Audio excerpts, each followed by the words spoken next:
Sir Vauquelin, you've had an exciting life. Tell me some stories. Bien sûr. Your interest is gratifying and quite understandable. Where does the name Brabant come from? That is simple. My compatriots call me that because I am originally from Brabant province. And, the name stuck. One day, I shall tell you about my place of birth, but I am sure you will long to hear about the conquest of Arezzo, yes? Or would you rather hear how I saved the King of France from certain death? Arezzo sounds interesting. And so it was.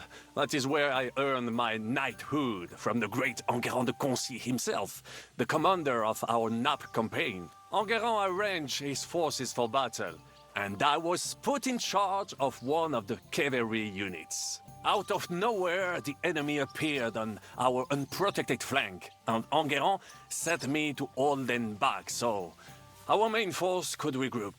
But I saw a gap in the enemy's main phalanx.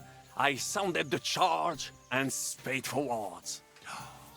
Wasn't that rather risky? Un chevalier français fears nothing. I reckon King Sigismund would think otherwise after Constantinople. That was completely different. Alors, I caught them by surprise. I hacked my way to their standard and broke through all the way to the enemy's reserves. My attack sowed confusions in the enemy's ranks that encouraged the overlords who raced to join me, scattering everything in their path. And that is how we won the famous victory at Arezzo. Seeing that the force that was supposed to protect them had been routed. The city then surrendered to us. No doubt you had no inkling at Maleshov what a knight you had the honor to meet. And of course my feats on the field of battle do not end there. A bold maneuver. Quite right. Courage is my middle name. Just as Monsieur Chapon says, Audantes fortuna juva. That day I was the bravest of them all and won the day. So you disobeyed your commander and left your flank exposed. Your attack could have ended in a total fiasco. You were lucky the others came to your assistance and your entire force didn't collapse. I hear envy speaking, but you are still wet behind the ears. So, I can forgive you. In short, I saw an opportunity and took it. Moments like that can decide entire wars. What did your commander have to say? He made me a knight and sent me to the royal court to inform the sovereign of our triumph. I reckon he wanted to get you out of his hair. Do not talk nonsense. What other feats have you performed in battle? Oh, many, mon ami. For one battle does not make a warrior. It would take a week to recount them all, so I will just tell you about my second greatest feat. On the Italian field, we faced John Hawkwood, a ruthless Englishman and a fearsome warrior. Surrounded, we were at his mercy. Night fell, and we knew he would attack at dawn, and that would be it. But just then, Providence put an idea in my mind. You went to parley? Mais non! You cannot reason with les Anglais. Unobserved, I mounted my horse and set off to find help. And, La Dame Chance was exceedingly kind to me that day. As I rode away, by chance, I stepped it off of our horses. Thinking we were trying to break through, les Anglais went to head them off. But while the English were occupied with my Marseille, our units managed to flee. I saved many men from certain death that night, and many lords from the disgrace of capture. Needless to say, I was generously rewarded for my valor. That is indeed incredible. But you were just trying to flee, weren't you? I wanted to bring reinforcements, but as I say, I merely follow Providence, and she guides my steps, from triumph to triumph, wherever I go. Stick close to me, Henri, and Providence will favor you too. How did you save the King of France? With Providence as my guide, mon ami, I came to the court from the field of battle to bring news of our victory, because, and remember this, the bearer of good news is always rewarded and cherished. But the king was in a bad mood and did not wish to be disturbed. Maybe I thought the news of our victory will dispel his ill humor. How could you tell him if he didn't want to be disturbed? Ha! I climbed up to his balcony and into his chambers to surprise him with the joyful tidings. And lo and behold, the king was writhing and gasping on the floor, overcome by one of his fits. Wasting not a moment, I dashed over to him and unblocked his throat, thus saving his life. In return, the king bestowed on me the title of Échanson, or cupbearer, and other generous gifts. And I then spent a while in his service at court. Unfortunately, though, even the king's favor does not last forever, and minor mistakes can come to overshadow good deeds. What happened at court that led to you being out of favor? Well, perhaps I shall tell you some other time. Would you not rather hear about the glorious duel between Le Gris and Carouge? Tell me what happened at court that caused you to lose favor. Ah, a major setback and a gross injustice, mon ami. It is an unhappy memory, because it was the first time that La Dame Chance abandoned me. It's nothing to be ashamed of. We can all learn from our failures. And I bet even your failures make for great stories. Oui, that is certainly true. Very well, then. I suffered a combination of misfortunes all at once. But bad luck in business and on a hunt were the worst of all. Luckery and Cargouche. Sounds like a pair of jesters. En aucun cas. Jacques Le Gris and Jean de Carouge. These two great knights were in a legal dispute over an estate. But above all, when de Carouge was on a campaign, Le Gris fornicated with his wife. She claimed that he had raped her, while he said he had seduced him. And because everyone swore to their own truth on the Bible, the matter had to be settled by combat. First, they jousted. Then they fought on foot with sword and axe. Le Gris thought victory was in his grasp, but de Carouge suddenly pounced on him, wrested him to the ground, and beat him so terribly that he knocked off his helmet and cuirass. Even so, Le Gris refused to admit his guilt, and de Carouge drove a dagger through his neck. And if you promise not to tell, I will let you into a secret about that dagger. Tell me the secret. I promise I'll keep it to myself. Bien. As I say, de Carouge killed Le Gris with a dagger. And I found that dagger in the mud after the duel. A blessed blade, an instrument of divine justice. The dagger that ended the last trial by combat France ever witnessed. An item of great value. So, I had several copies made and sold them to rich French noblemen. That is how I first came into wealth. And I used the coin to buy the horse and armor I needed to set off in pursuit of glory in battle. That's fraud. You need to be more enterprising, mon ami. Where you see fraud, I saw an opportunity. It was one of the greatest things I ever saw, and I have seen a lot. Believe me, half of France came to watch, including the king himself, who then banned trial by combat in France forever. I later told the story to anyone who was interested. One of my listeners, a certain Froissart, wrote my icon down and became famous. I could have written it myself, of course, but I am happy to help others find success.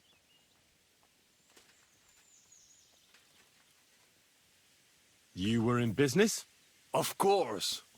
I come from Brabant province.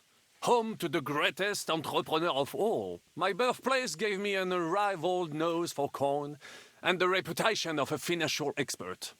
I was nicknamed the Seer of Louvain, and also the End of Midas. That is, until I persuaded an important nobleman to invest a large sum in maritime trade with Africa. All the ships he bought sank in a tempest. He had to sell off part of his estates to pay off his creditors. Of course, he wrongly blamed me for everything and turned many influential courtiers against me. But my advice was sound. He was simply punished by God for fornicating with every wench from the Pyrenees to Brittany, bragging about it and thus bringing shame on his gentle wife. I told him as much, but some people never admit their mistakes and prefer to blame others. A sea voyage from France to Africa? You must have known that was a massive risk. A risk, perhaps.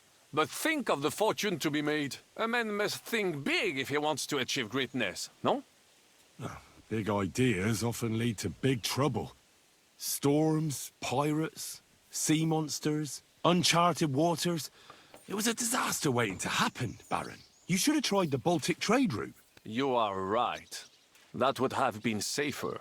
But that is under Hanseatic control and there is too much competition. Africa, mon ami, that is the land of opportunity. The Arabs sell to the Portuguese via Ceuta, and they sell on to us. Just imagine selling further and trading directly with African kings, cutting out all of those middlemen. Remember this, because one day I will be proven right. What was the hunting incident? We were out in the royal hunting grounds when I caught sight of a white stag. There had long been rumors about it, so imagine the prestige I would have gained by getting it. I set off after it, pierced its flank with arrows, and unleashed the hounds to finish it off. When I arrived, it turned out that my aunt had not killed a stag, but the horse of a lady, a court favorite of the queen's. I fell out of her favor, and all the doors became closed to me. Christ almighty! How could you have mistaken a horse for a stag? I did not. It was the hounds.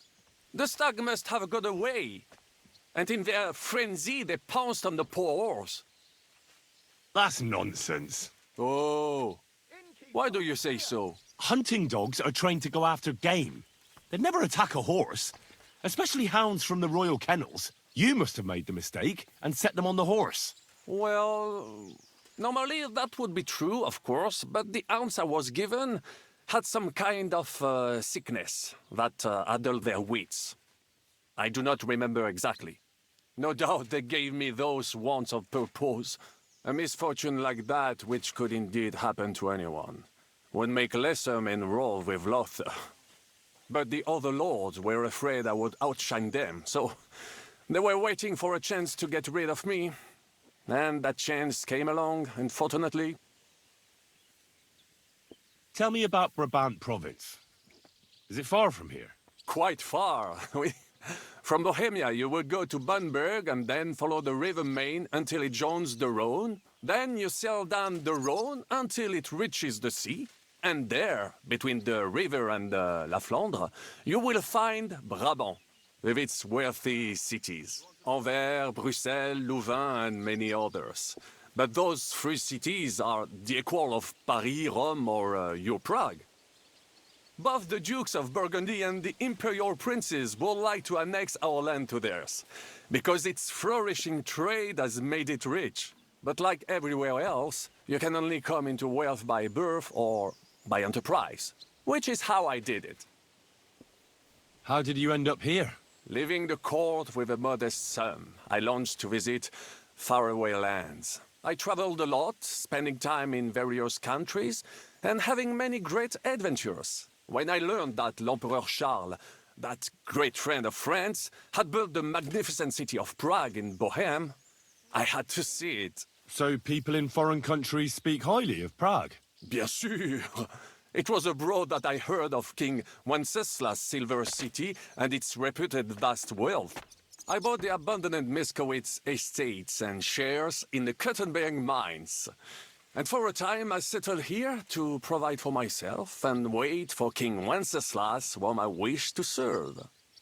But even here fate did not let me be.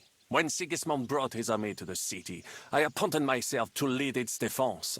For how better to make King Wenceslas aware of me than by saving his beloved city? Victory was assured, but the burghers had other ideas. The city was handed over to the enemy, and I with it, stripped of my possessions.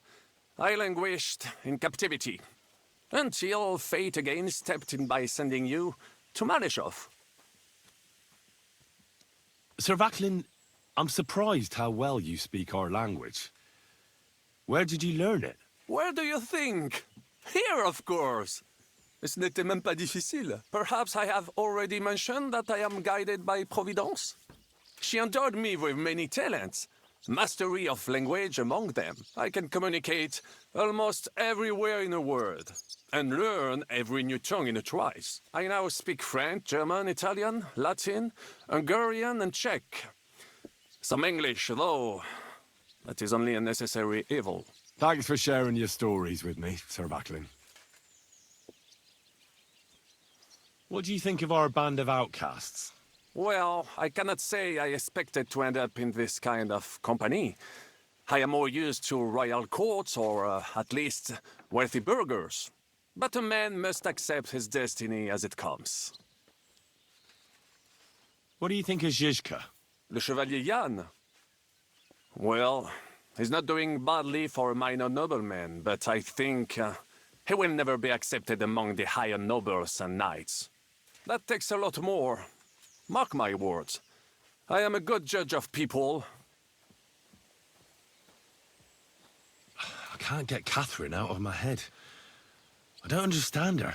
I'm sure you have more experience of love than me. What do you make of her? Why is she with us? Ah, you're right. I am a connoisseur of love like I am of wine. But for my taste, Mademoiselle Catherine is of somewhat aged vintage. Though, I have to admit she's full-bodied and fragrant. That's not really what I meant. Why is a woman like her with us? Là est la question. I had the feeling something terrible happened to her in the past. So do I. But what? I have no idea. But she is fond of you, if you ask me. Try asking her, and maybe something will come of it. L'amour. Oh, come on. I am a good judge of people, trust me. L'amour. What do you think of Sir Hynek? Ah, le diable sec. A capable chevalier. But I do not trust him. There is treachery in his eyes. You think so? My instinct rarely lets me down. My God, what now? How do you get on with Janosch and Adder? Oh, those two. Once in Kuttenberg, I also had a servant who pretended not to understand me and thought I did not understand him when he spoke German in my presence. But he was wrong. He is no longer my servant. How do you get on with Sir Hans? Oh, young Lord Chapon may be inexperienced and hot-headed at times, but he's the one of the few here who knows how to play chess. And I have a great respect for chess players. Needless to say, he has not managed to beat me yet. Godwin and Jeska can also play. Ah, and that devil in press clothing beat me. Merde. Have you met Godwin? The priest who is very skilled with a sword. Priests should not be such good swordsmen. That is what knights like me are for. In addition, he can play chess just as well as he wields a sword. And in drinking wine, he beats even the best Frenchmen. A man of talents. Or perhaps the devil is behind it. What do you think of Kubienka? A good warrior. But he has no morals and no manners, like all mercenaries. Well, I don't think he cares much about that. And that is just the problem. How can you trust a man who does not want to be a knight? Have you had the chance to meet my half-brother yet? Samuel. It is strange that he joined our group. It is not usual for his people. But he's certainly a good reinforcement.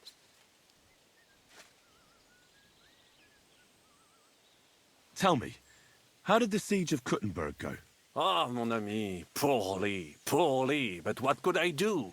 Stand down from leading the defense like a coward? After all, I had to live up to my reputation. And at the time, it did not look hopeless at all. I thought it would be enough to stall Sigismund for a while before the Allied army arrived. And that would not have been so difficult. Only no army arrived. Précisément. The hope for a swift end melted away, and the courage of the burghers along with it. I, who fought in 5 countries, was relieved of command, arrested, and handed over to Sigismund. What other countries have you fought in? In Italy, against the English, here of course, and I will tell you about the others another time. In the meantime, however, I can pass on some of my experience to you. After all, I am not getting any younger, so it is time to pass my wisdom on to future generations.